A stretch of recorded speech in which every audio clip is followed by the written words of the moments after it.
Hi, friends. Welcome. You'll notice I have a new background because my internet was cutting in and out. So I was like, I'm going to go to my brother's house. So here I am. So, hi. The check-in question is, where are you right now? That's my question. And you can answer that however you want. You could answer that like literally, or you can answer that figuratively, metaphorically, analogically, however you want. So, where are you right now? I'm going to answer in both ways. I am at my brother's house, my brother and his girlfriend's house, but I'm like pretty present. Like I feel here with you. So yeah, that's where that's here was my other answer. All right, we got things ranging from, hey, Alex, let's keep it cool or you'll get booted. Maui, Oregon, NYC, Egypt, Baltimore, home. You got lots of folks saying home. Earth, nice. Outside on my porch, lovely. Well, I'm glad you're here. And thanks for being here again and being awesome. Let's jump right into it. And yeah, let's keep it awesome in the chat. Yesterday, once I mentioned it, everybody was like super awesome. And I think only one person had to get booted. So it's what happens when you have more than 1,000 people in a room. Someone's bound to get wild. Okay, so what are we doing today? First of all, this is how to create an outstanding college application. So yesterday we focused all on the personal statement and writing your main college essay. And now we're talking about a bunch of other elements of the application. And it might feel today, because I'm going to share with you like 40 different resources, like this dude, which is like an old like 80s or 90s commercial for a speaker that you probably have never seen. And yes, I have been accused before of like being all about buffets, because my family and we didn't grow up with a lot of money, and so whenever we went to a buffet we would just go crazy. But I've tried to evolve over the years. Like I moved from doing buffet style presentations to like tasting menu presentations in like the last 2 years. But unfortunately, I couldn't like stick with just that, because thanks, Steph. You won't need my keys just for the awesome. I appreciate it. My brother's gonna move my car. What a gem.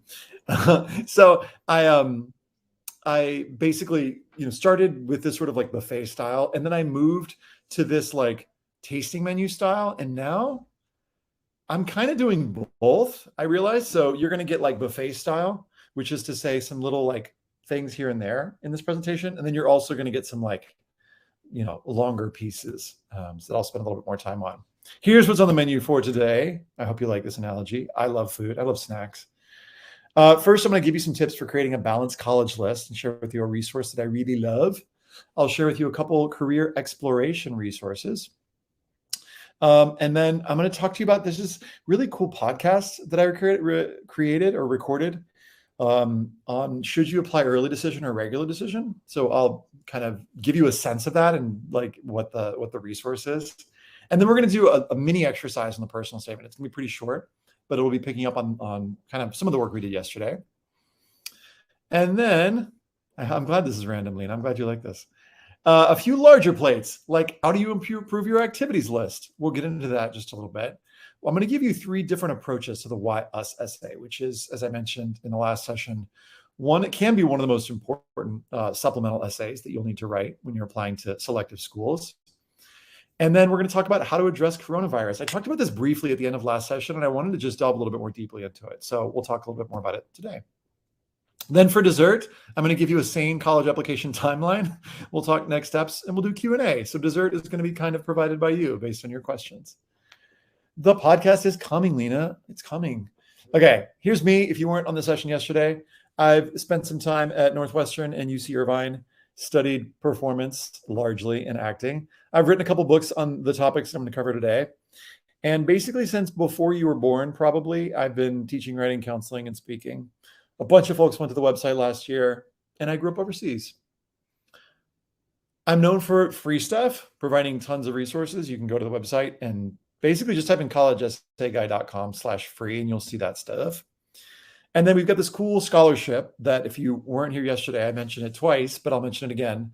If you are a low-income student and you would like 10 hours of free essay and application help, just go to collegeessayguy.com/matchlighters, and you can apply. Erica, who runs that program yesterday, got a few applications yesterday, but I would love to see her get more applications. So if you want to just like, what do you call it when you work on two things at once? Multitask, that's the word I'm looking for. If you want to multitask and fill out that application, do it. Or if you're like, ooh, I should totally remember that, then email that to yourself right now. Just email yourself, apply to Matchlighters, if you would like free application help. This comes from, we have a counselor community of a couple hundred counselors who are really amazing. And we pair counselors with students on a pair counselors with students on a one-to-one basis for free help. And yeah, there's no like catch to it. It's just like, we want to help y'all with your college process. So yeah, multitask, thank you. And we've got a one-for-one services model. We're really proud of this. So CEG works with students each year on the application process. And for every student that pays for help, we offer a spot for students to receive help without paying. So for low-income students. And we're really proud of that. And all of our courses, I'll tell you about one at the end, are pay what you can. So that's cool too, right? Okay.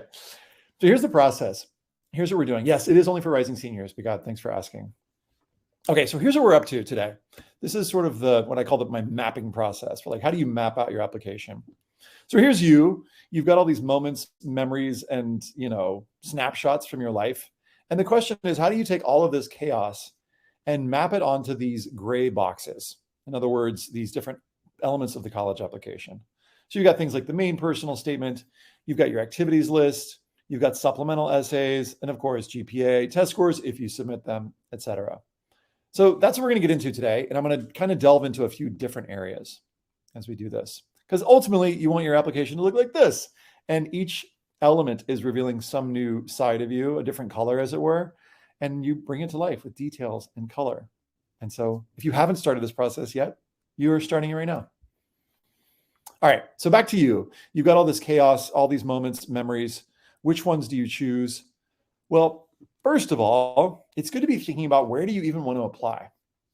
And there are so many schools out there. I don't know if anybody knows, how many, anyway, you can tell me in the chat. Try and guess how many four-year institutions there are. Someone's going to Google it and be able to tell us. But I'll give you a hint. There are more than 100. There are thousands. So how do you find a school that is going to be awesome for you?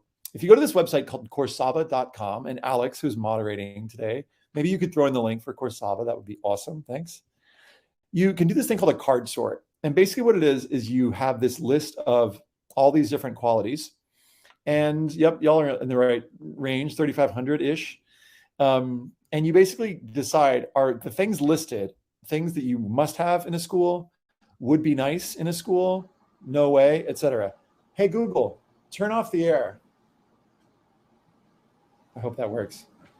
Hey, Google, turn off the air conditioning.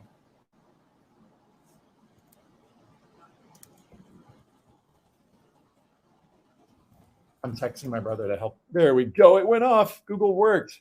Okay. It worked. All right. That's literally me texting my brother. So basically you decide through these different cards, like, what are you looking for? And then it generates this really cool PDF, and you get a list of all the things that you're looking for, and it's free. And then you'll have a sense of what you're looking for. And it takes like 10 minutes to go through all of the things. And then once you have that, there's this podcast I did on this one called How to Create a Great College List with Stephen Antonoff, who literally wrote the book on this. He wrote the book called The College Finder.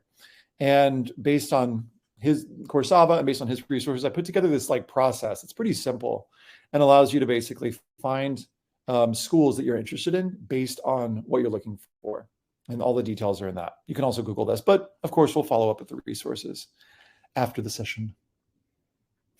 Must have. Thanks, Heather. That's nice. If you're interested in career exploration, because you're you get to the, for example, section on Coursava and you're like, I don't really know what I want to major in.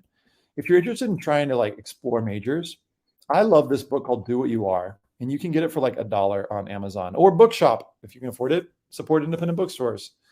And it's pretty cheap. And basically it gives you this little questionnaire. And based on your questionnaire, it'll share with you different careers that might fit with you, or it might not, just based on your personality and based on what you're interested in. So that's a good one. And it's like $5. because I'm shipping and handling. And then use science, which is available through something called Score, SCOIR. If you create a free Score account, you can get access to use science. You can go to the use science website, but it costs a few bucks. I think it's free through Score. And you do this assessment, and it based on your interests and your aptitudes, you get access to this really awesome platform that's like much more in depth than I think Do What You Are does. Do What You Are gives you like some cool profiles, but it's limited to like, a few, like 5 to 10, whereas Use Science is going to give you a lot more information, but it takes longer. It takes you like 90 minutes to do that assessment. So both of those are two of my favorites. Okay. If you're somebody who's like, should I apply early decision or regular decision? And you've heard different things on that. Like, are your chances better applying early decision? Guess what? There's a podcast for that. And on this podcast episode, which was episode 123, my guests there were two that I did, one for international students and one for domestic students. And by domestic, I mean, like if you live in the US, international if you live outside the US. And these my amazing guests, Jenny Kent and Jeff Levy, put together a chart each year that gives a sense of what the early decision versus regular decision acceptance rates were at a number of schools. So if you look at the one I've circled here, American University, this is like a few years ago, but American University accepted their early decision acceptance rate was 85%, and their regular decision acceptance rate was 27%. And they filled 43% of their class early decision. So if you want to apply to American, and you can afford it, you might want to consider applying early. But of course, if you apply early, it's going to be binding. So you got to be really sure. So I know this is really confusing, but if you listen to this podcast, it'll talk you through how to make a decision about where you should apply and which application plan you should use. Do you want to apply to schools early action or not? There's really no like downside to applying early action. It just means that you're demonstrating some interest, and schools like that. But early decision is like, if you apply to the school, you have to go there. So make sure that you can afford it. Much more on the podcast. I know I'm moving through these things kind of fast, but this is the buffet part, okay?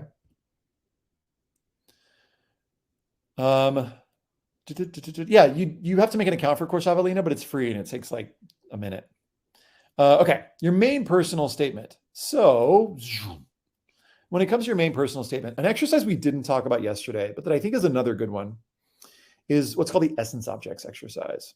And it basically goes like this.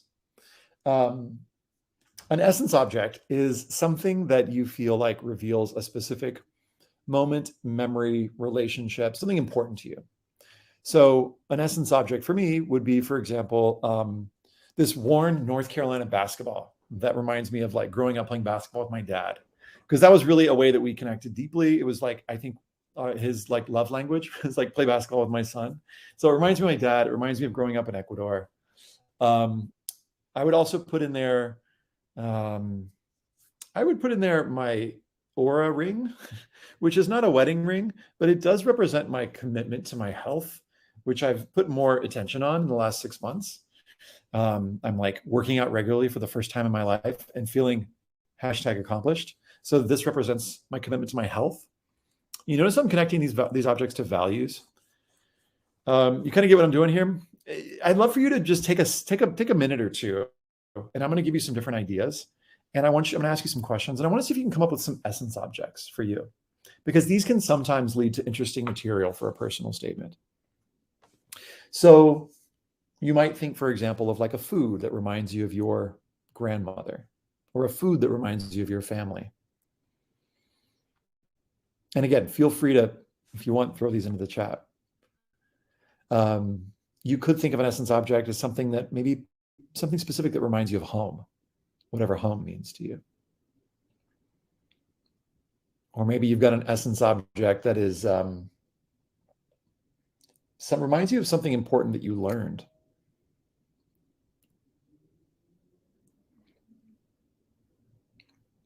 So what we're doing is we're brainstorming, like, what are these objects that represent important parts of who we are, or memories or moments in our lives? An essence object for me would be like barbecue sauce, because that reminds me of my grandmother, and because I just like put it on everything. It also represents my love of snacks and French fries. So they don't have to be super deep. Yeah, there we go. This is great. I like what you're putting in the chat. Now, an interesting second part of this exercise is thinking about, based on whatever the object is what value does it connect to for you? We talked about this a little bit briefly yesterday, but the purpose of your personal statement is, I think, to demonstrate the skills, qualities, values, and interests that you're bringing with you to a college campus. So as you're brainstorming these, for example, great, my space heater, or macaroni, or coffee, or learning languages. That's interesting. What value does each of these things represent? So as you're sharing in the chat, you might consider, for example, I would be like, Aura Ring relates to health, basketball connects to family. So for each of these, as you put some of these, like a perfume, like who does it remind you of? Or what's the value that it connects to for you? There we go. Baklava reminds me of grandmother. Great. So for you, Vanessa, what is the Virgin Mary on your desk? What does it represent? Like what value? What's underneath that for you?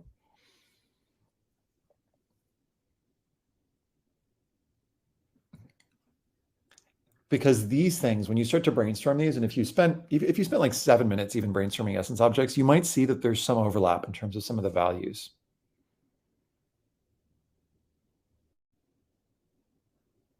Yeah, thanks for sharing these in the chat.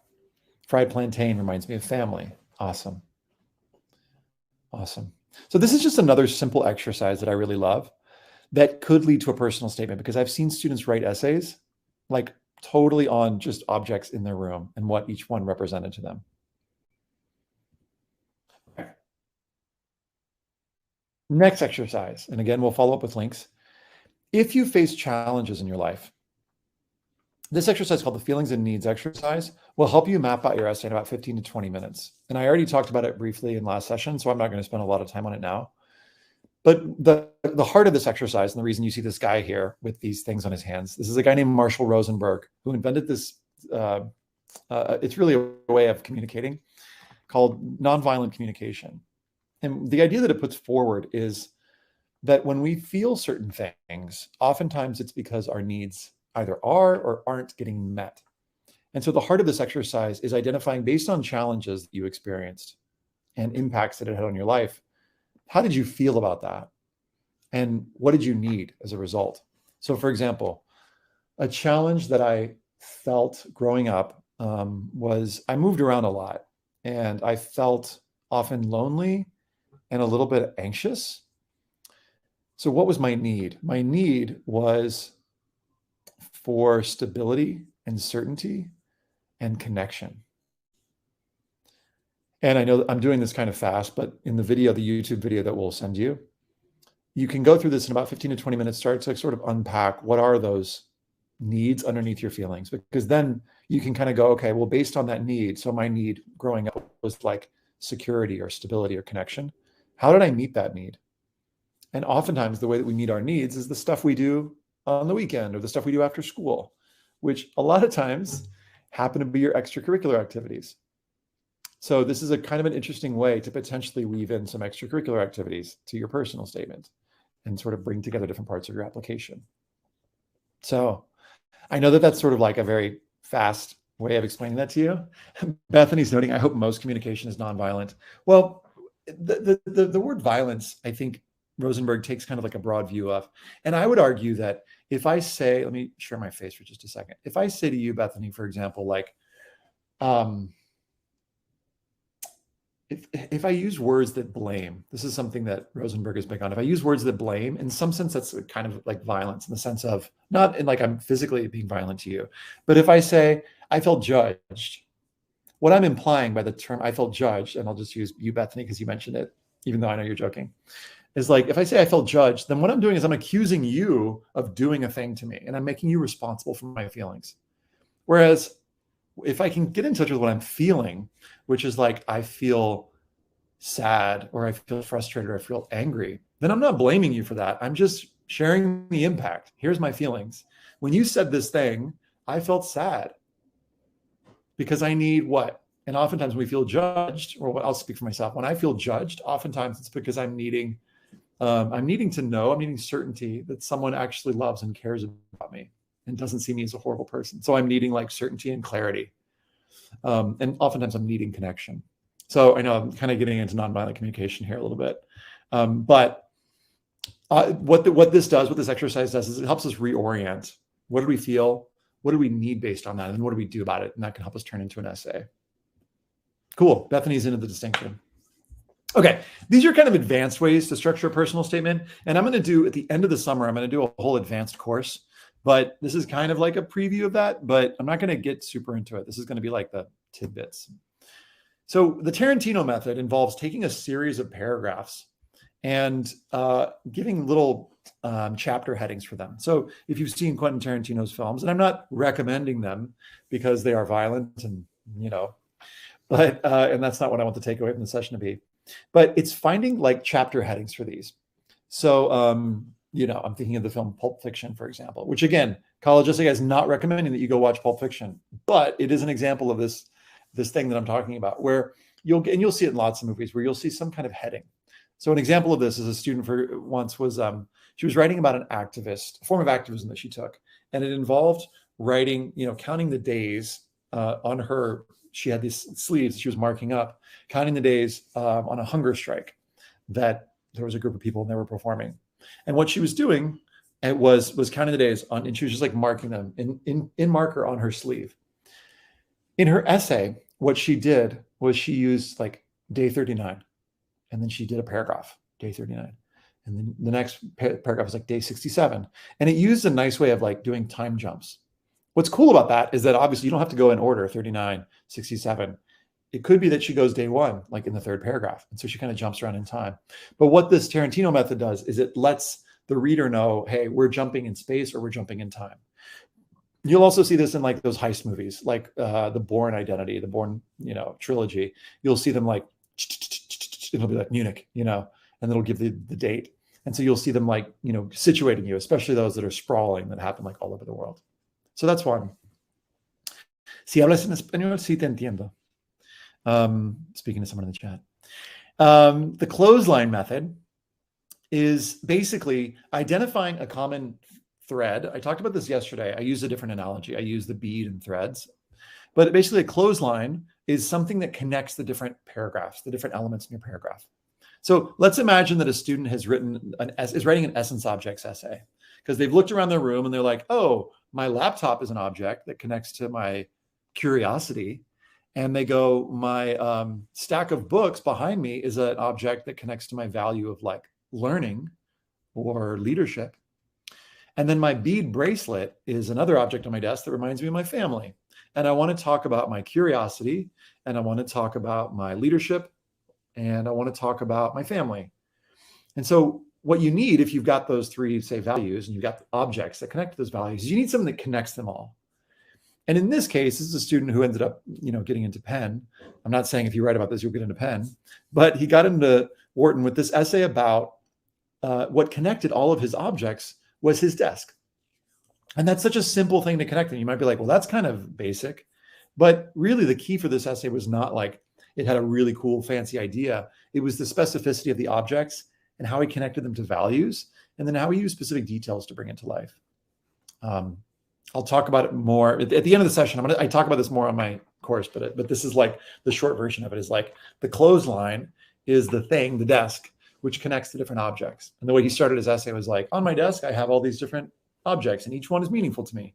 And he goes into specifics about each object, and each one shows a different side of himself. The trampoline method involves bouncing around from one idea to the next. So one student a while back wrote an essay on list making, and she wrote about how she loved list making. And then she kind of ran out of stuff to say. She's like, I don't know where to go from this. So she's like, the other cool thing about lists is that they have words, and words build bridges. And so she kind of segued to talking about the power of language, and talked about how the power of language influenced her in various arenas, various areas of her life. So while this essay started about list making, then it became about words. And then it was like the power of language in debate, and the power of language in this other area. So it's when I call it a trampoline, because it doesn't have like the clothesline method, like a single, thread that goes throughout the whole essay. It really like starts on one topic, and then it uses careful transitions to bounce to others. Oh man, I miss these places. This is like from some kind of like Sky Zone or something. I miss trampoline parks. So does my daughter. but I think especially me, because I miss playing dodgeball at them. By the way, when you enjoy playing dodgeball at trampoline parks while you're young, because when you get older, you can't really play because then you just like end up like hitting kids too hard. So enjoy trampoline dodgeball parks while you can. That's, I hope, the big takeaway from today. The braiding method is taking two ideas that seemingly don't go together and braiding them together. So for example, let's say you've got the essence objects essay. So let's go back to this one. And you've got a student who's writing about their laptop and their stack of books and their bead bracelet. And they're describing these objects, and each one connects to a different side of them.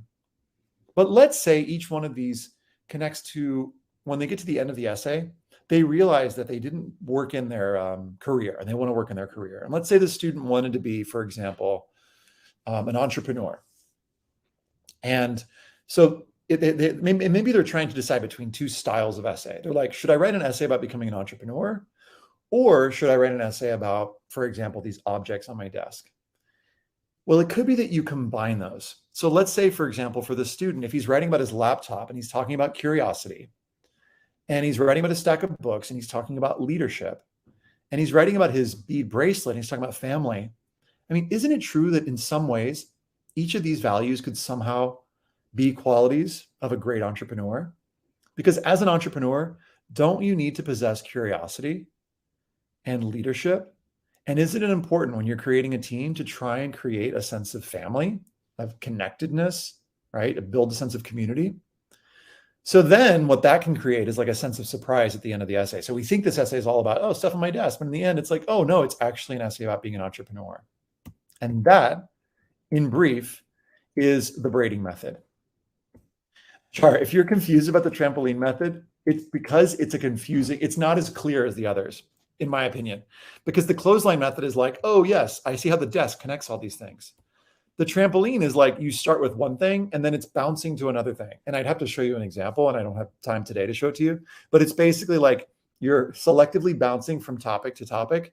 And hopefully at the end, it feels like it kind of comes together, but sometimes, to be honest, it doesn't. And the way to make the trampoline method work is to make sure your transitions are really making sense, because you're not going to have like an overarching theme that connects it all. Sorry, I don't have time to show you an example.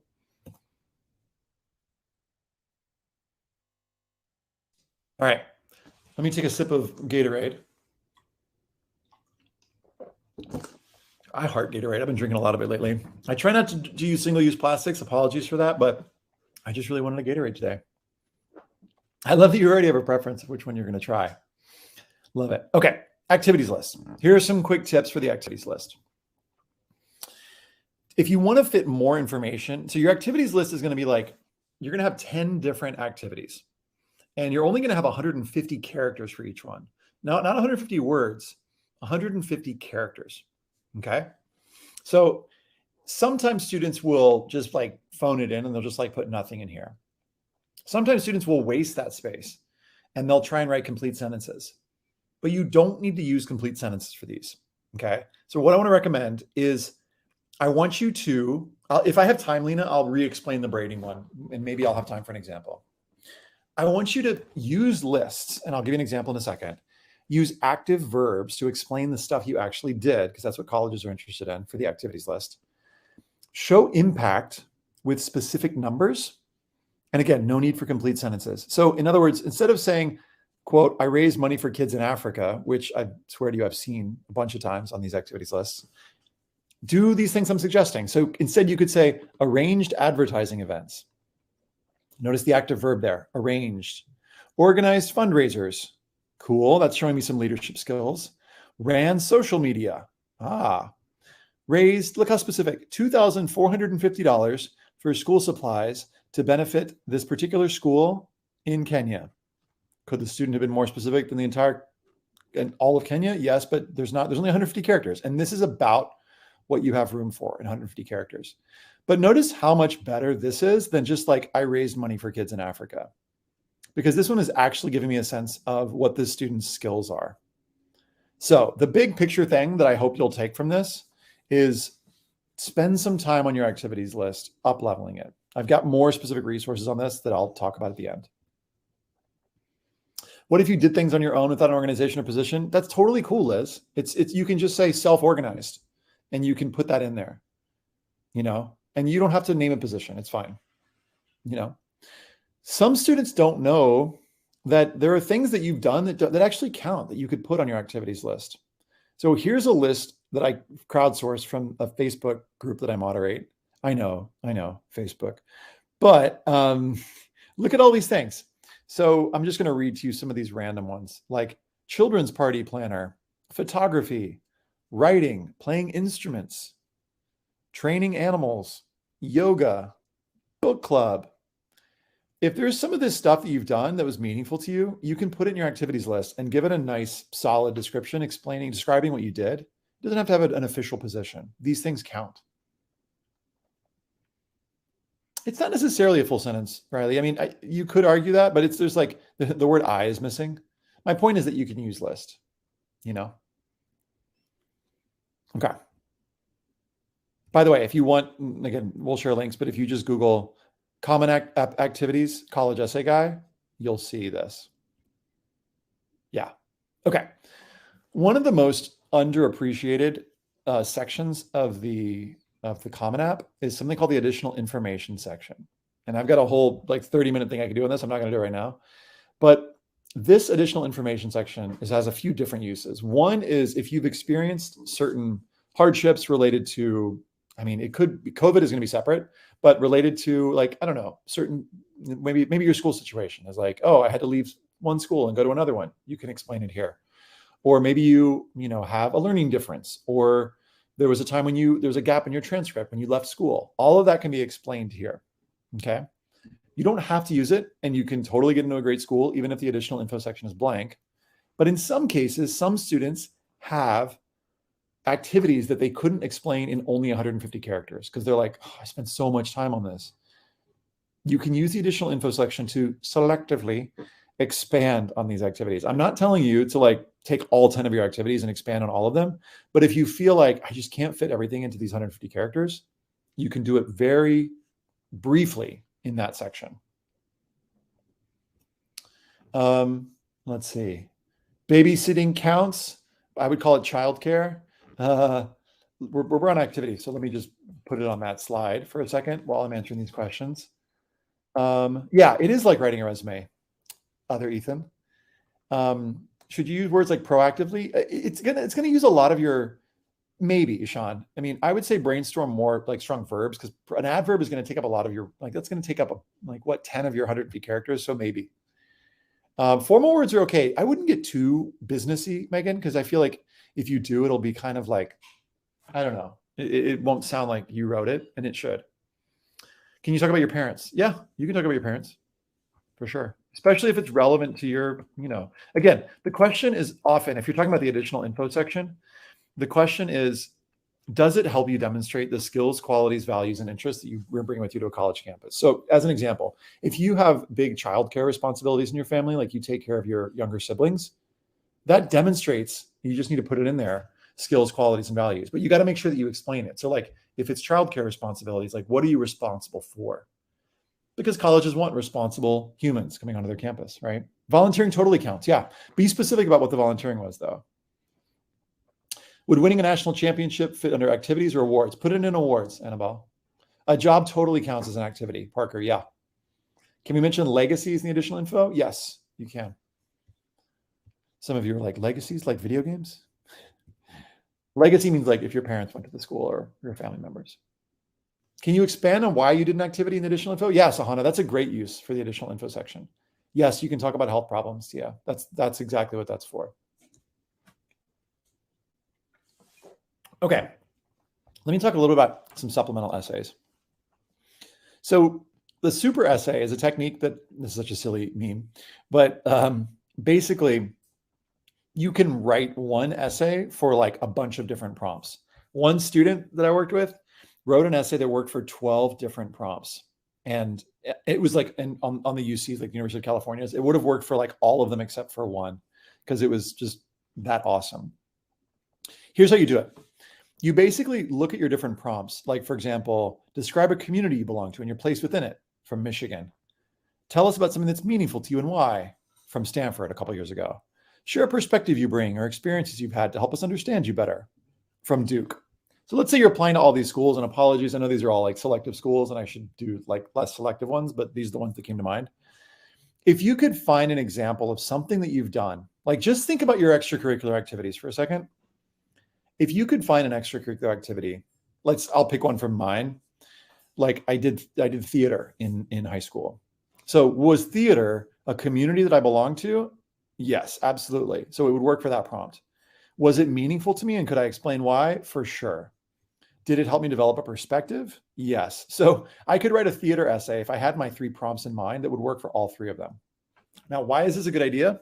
Because 1, it's going to save you tons of time. 2, schools are never going to know. They don't like compare notes. Imagine how much time that would take. And 3, it's going to be a better essay because that essay that you write for Stanford about, this meaningful thing that also tells Stanford about this community that you're a part of and this perspective that you developed is going to be so much better and more, varied if you combine it, right? If you write for all 3 prompts. So the simple version of this technique is to basically create a list of all the prompts that you want to work on and see which of your topics can overlap and write super essays so that you'll be writing like 6 essays instead of like 30. Megan's asking, do we have to pay for a meeting with you one-on-one? I don't meet with students very often, Megan, one-on-one. I teach these courses, which I'll tell you about at the end. So you can ask, but look, it's like such an affordable way to meet with me because you can basically ask whatever questions you would ask me in a one-on-one session. But you can work with my team and and that's again, free or paid. So, all right. I want to spend a little more time on the why us essay. And we're probably going to spend maybe like 8 minutes on it because I want to make sure we got time for Q&A. So the why us, my first tip is don't write about this size, location, weather, ranking, or mascot. Why? Because everybody writes about those things. Okay. Instead, let me stop sharing the screen and share a different screen.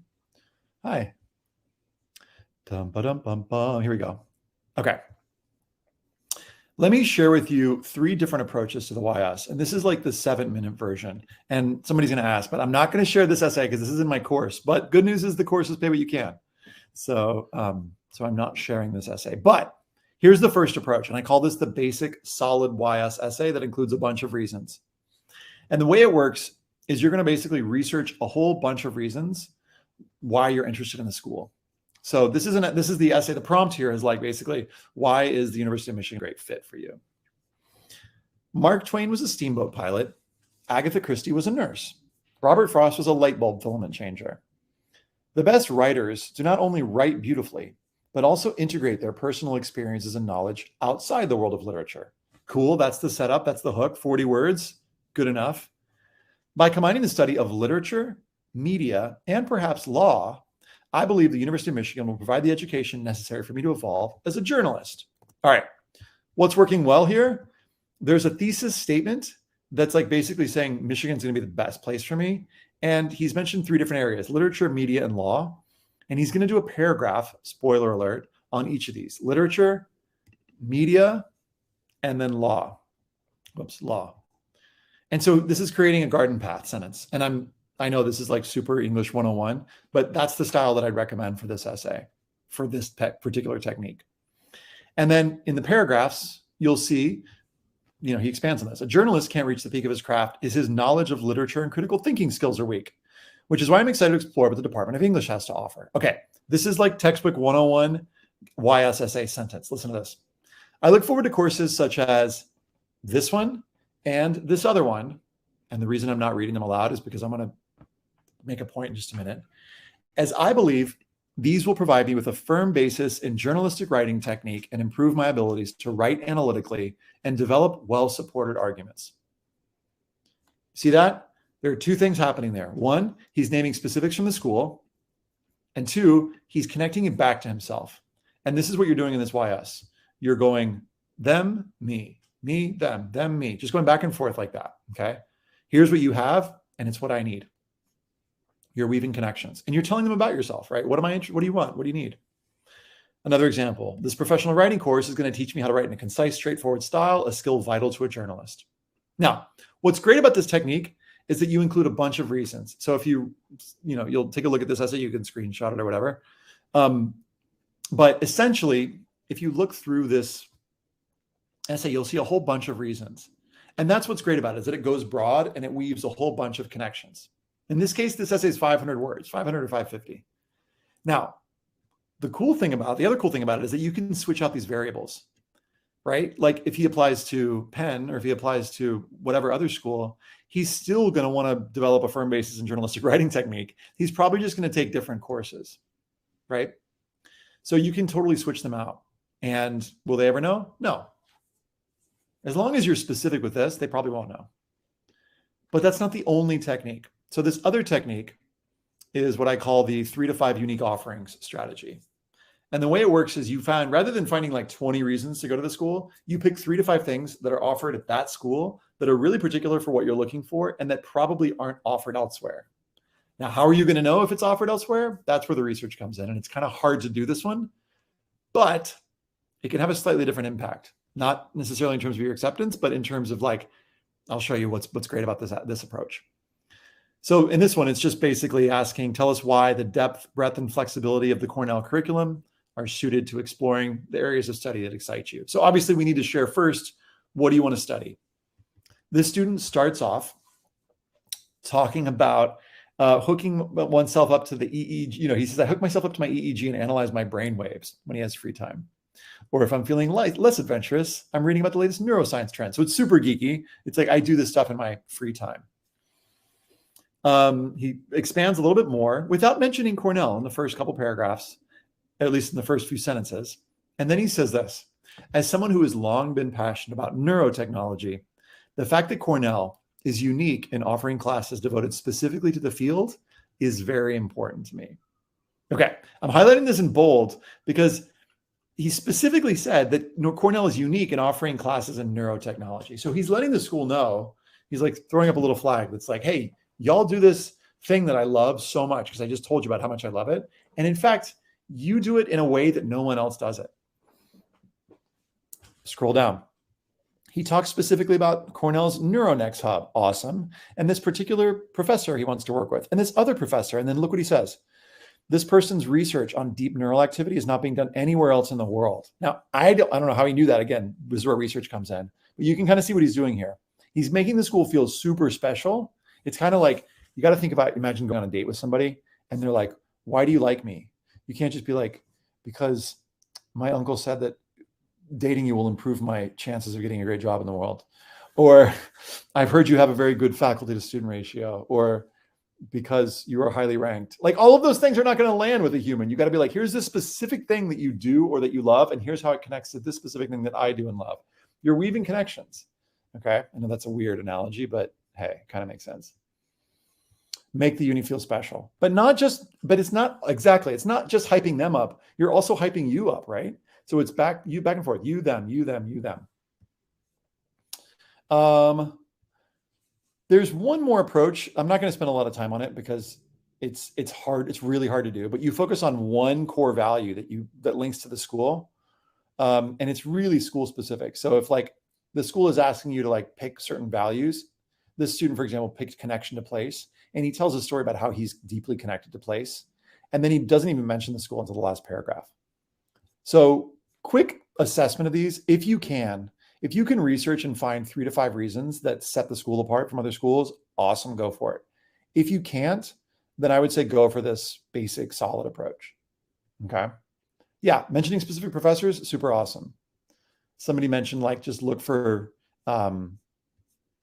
capital letters. I know if a student's done their research, if I can see capital letters, like, everything in here that's got capital letters is like stuff that's specific to the school, Okay. That's the 7-minute, I think, yeah, that was 7 minutes version of how to write the YS essay. Here's a very brief guide on writing about COVID-19 in your application. So in short, the Common App and Coalition app have this COVID specific section that's 250 to 300 words. You can totally use bullet points for this section. Okay. And then in fact, I'd recommend if COVID has impacted you, and I don't know who has it not impacted, you can just bullet point what the impacts have been. And if you want to describe challenges, don't worry about approach 3, Sandeep. I would go with 1 or 2. Okay. If you're describing challenges, I would try this format. Challenges and effects, make that the first 1 or 2 bullet points. What did you do about it? Make that the next 2 bullet points. And then what did you learn? Make that the next 2 bullet points. Okay.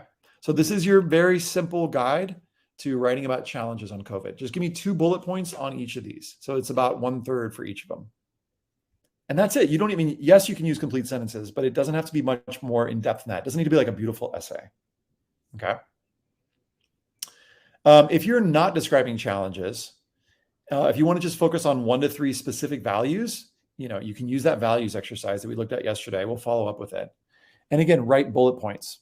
And then if you want to expand into paragraphs, great. But I wouldn't recommend using coronavirus or COVID-19 for your personal statement, because boring essays choose a common topic, common connections, talk about common achievements in many cases, and use common language. And I feel like COVID-19 is going to be a common topic, and all of that essential stuff can fit into just these bullet points in that particular section. And then you can write about whatever you want for your personal statement. If you really, really feel like you must do it, then just, there's a guide. If you just Google COVID-19 college essay guy, there's a whole guide to it and you can see some examples. Okay, we are almost at Q&A time. I want to get to desserts here, and I want to do a quick PSA for the course that I've got coming up. Again, we'll follow up with links to this, but I'm going to share with you your timeline. Here's your timeline for applications. I'll throw this into the chat real quick, and then we'll do lots of questions. It's not a required section, Ishan, on the application. No, you don't have to. So here's the sort of the guide for like whether you're in 9th, 10th, 11th, or 12th grade. And then at the top here, you'll see this link to basically track all of your school applications if you want to. If you want to just enter them here, what type of app, when does it do? Do they need letters of rec? All the things, okay? If you are an international student, meaning you reside outside the US and you're applying to school in the US, there's a whole separate guide for international students. And this is like, here, the year before applying to college, here's what you do. And so I would recommend this one. Again, I'll throw it into the chat so you've got it. Now you're getting hungry. Why are you getting hungry? The Common App, you can Google that, Lena, and you'll be able to see all about it. It's basically the one that students often use to apply to selective schools. And yeah, Jody, we'll send a recording out. Okay, quick PSA. Let me tell you about the course that I've got coming up. This has basically been like a crash course in that course. So I've got this 2-part course coming up. The dates are June for the personal statement, and then July for the application and supplements. I talked about the personal statement one yesterday, so let me focus a little bit more on this one. It's pay what you can, by the way, which means that there's a suggested cost, but you can honestly pay whatever you want, and I'll show you how to get that in just a second.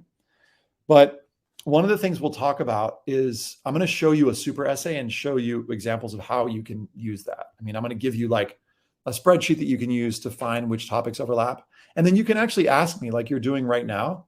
You can actually ask me like, hey, would this work for a good super essay topic? And I'm going to be like, yeah. Or I'm going to be like, no, I would try something else. And we have lots of conversation, and it's usually pretty fun. I'm going to walk you through how to write that super essay too. Then we're going to go a lot deeper. I'm going to share with you some resources on how to write the activities list, how to write your awards list, what are some other things you could put in your additional info section. I've got a much more comprehensive guide to the Why Us. I've got like YouTube videos and stuff on it, but this one is a little bit more comprehensive. I share some different example essays. Then we'll talk about the extracurricular essay, how to write it if you're talking about challenges or if you're not. We talk about the community essay, which is like sometimes they'll ask, hey, what's a community that you're a part of? Supplemental essays. I've got guides for pretty much all the schools that you're applying to. And then we'll get into like short answers. And some schools have these like really short ones, and I'll do a guide for that one. And then we'll talk about, hey, how do you figure out if it's actually doing its job? This is where the link is for this, by the way. I'll throw this into the chat. There are tons of example essays, like I think more than 30 different example essays in this. And if you're interested, look, here's the suggested cost, but if you can't afford that, just scroll down here, go to pay what you can, click submit a request, and then pick whichever amount feels right to you, or enter another amount right here, and then hit submit. That's all there is to it. Pretty simple. Counselors, here's your course. Anyway, make sure, I would say sign up for the personal statement one first. Also, you get a sweet discount if you do the personal statement one first. But if you just scroll down, same deal. There's like a pay what you can thing right here. Okay. I really want y'all to know about that because sometimes people don't even see this down here. They're like, oh, I can't afford that. Just do the pay what you can request. Really. I'd rather you take the course than not. I'd rather you have the resources. Okay. You can apply right now. Do it. All right. Let's do questions. Did I do it? Did I do everything? Let me make sure. Ooh, and match letters. Let's do the match letters link real quick. Do a few minutes of questions. So it's really easy to apply for match letters. You click here, make sure that you fit these requirements, and then you click submit an application. And here's the application. It'll take you like a little while. You need to submit like proof of financial need and stuff. But so it'll probably take you at least like half an hour, but it's worth it, y'all, because you get free application help. And students who go through this program get into like ridiculous schools. Can I be real with y'all for a second? Last year, I probably shouldn't say this, but hopefully this will incentivize you to sign up for this. We had like 8 students get into Harvard. It was crazy. And that's a combination of things. One, it's like really awesome, high caliber students like apply to match letters. And then also we've just got really amazing counselors who care a lot about helping students. So it might've been actually higher than that. It was something ridiculous, like 8. So, and that's out of like several hundred students. So my point here is that awesome students do this. If you are an awesome student, you should do it. And awesome counselors do that. If you're an international student, we have an international resource hub, which is right here. So you've got tons of resources there. We just don't have enough, enough students or enough counselors that have a lot of international experience to be able to support all of the international students. Okay, let's get into the questions. Let's see. I'm literally just going back to the doc with where, there we go. Okay. All right, questions, here we go.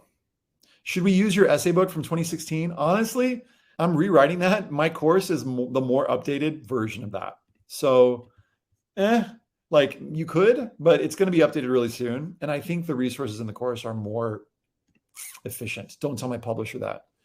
I hope they're not on this call. They're going to be like, you need to, but I don't think they care. Are there resources that can help us with applications and stuff this summer before grade 12? Yes, all of these resources are exactly for you, Lena. Can you only choose one school for early decision? Yes, it's one school and it's binding. What if you choose more, but you get accepted to both? They're going to be so mad at you, Edison. They're going to be like, Edison. No, I don't know what happens. I think that like, it's just like you basically, when you do the early decision agreement, you tell them that you're only applying to one school. So you've broken your agreement, and I don't know. I don't think they like send folks after you, but like, it's just kind of bad practice. How do you choose your major?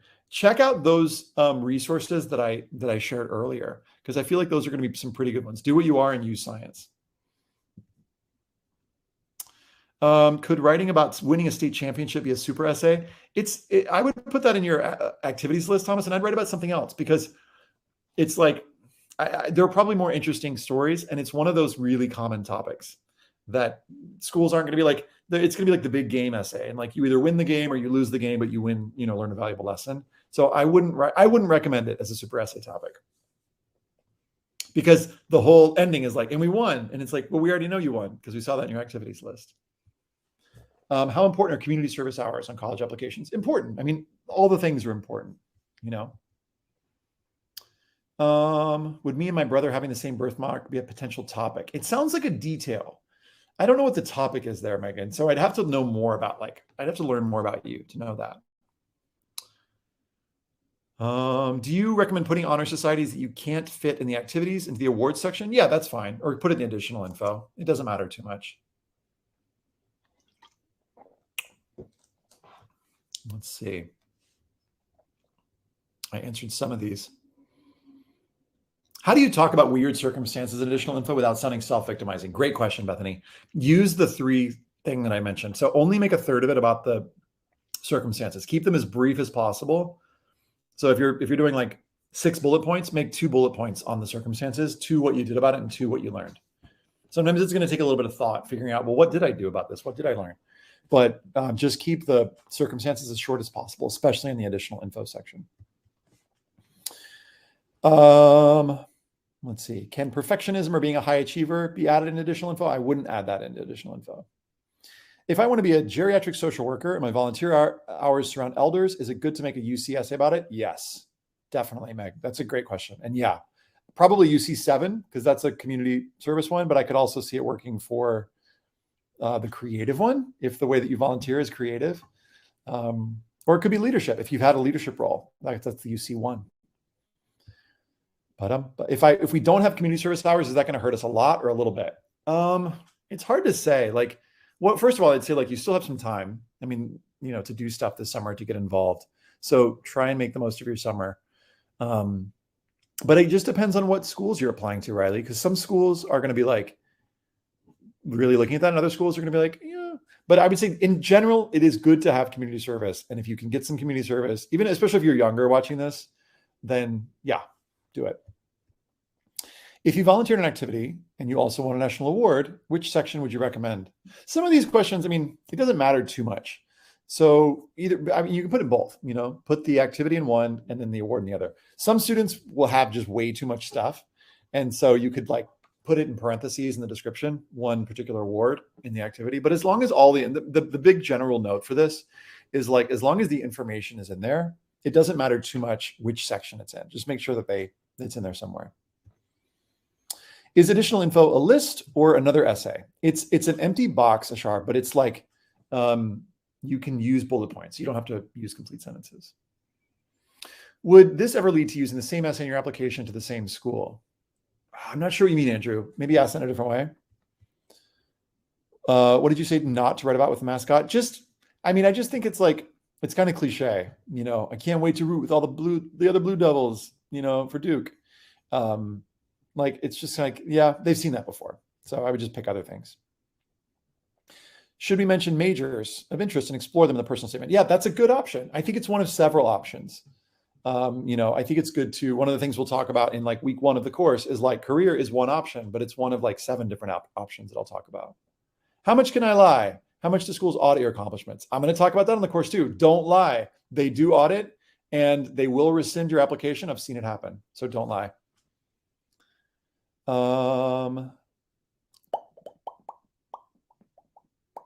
Summarize the differences between the activities list and the additional info. Yeah. So Abigail, the activities list is your brag sheet. It's like your resume. The additional info is all the other stuff that you didn't have a chance to talk about anywhere else in the application. And there are so many different things that could go there. I don't want you to freak out about it, but it's like, if you're like, this doesn't feel quite like an activity because it's like, specific details on like a course you took, or it's like a health issue. That's what would go in the additional info. So the additional info is kind of like the catch-all. It's kind of like the miscellaneous box when you're like moving from one house to the next and you're like, well, this doesn't go in the kitchen, but it's not like a living room thing. It's like, put it in the miscellaneous box.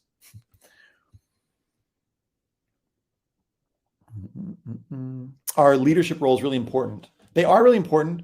They're not as important in the essays, Maggie. I mean, I think it is good for them to see you as a leader at some point in the application, but it's like, there's so many ways to define leadership, Maggie. Like, if you look at that values list, like, I'm just going to link it to you again. If you look at the values list, here's the values list, you'll see that leadership can mean so many different things. So it just depends on what you mean by that. Leadership can mean listening. Leadership can mean, looking out for others. Leadership can mean being the one who speaks up. I mean, there's so many different examples of the ways that you're a leader, Abigail, like unofficially in your life. So that's that. I want you to expand the way that you think about leadership, because there are probably some ways that you're a leader that you could work into your essays that you're not tracking or that just aren't at the forefront of your mind just yet. All right. I would love to hang out with y'all, but I got to go pick up my daughter at school, to be honest. So I'm going to go, but I hope that you'll join for the course, because guess what? It's pay what you can. So there's no real financial barrier. I hope that all y'all join and we have the biggest, awesomest course ever. And then we can, keep answering questions just like this. And you'll be done over the summer, like with your applications, if you buckle down and do the work. So we'll send out the links, all the things, and heart emojis to all of y'all. Thanks for being here. And yeah, I'm excited to connect with you more in like 2 weeks. All right. Have an awesome week. Bye.